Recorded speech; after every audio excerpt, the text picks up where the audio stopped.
SJ Cam C400. Yang ni korang boleh cabut. Yang inilah kamera dia, dan yang handle ni power bank.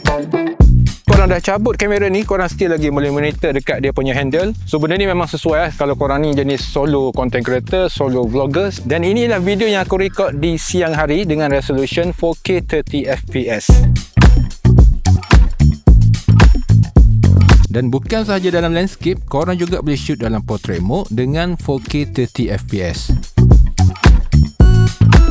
Dan dia ada juga feature manual kalau korang nak setting mengikut cita rasa korang. Ada feature pre-record. So aku rasa ini kalau untuk abang-abang pancing, dia orang memang suka lah. Stabilizer dia pun okey. Dia ada 3 step. 1 off, ordinary shake, horizon steady. Boleh membantu shot korang kalau korang gunakan aksesori macam ni.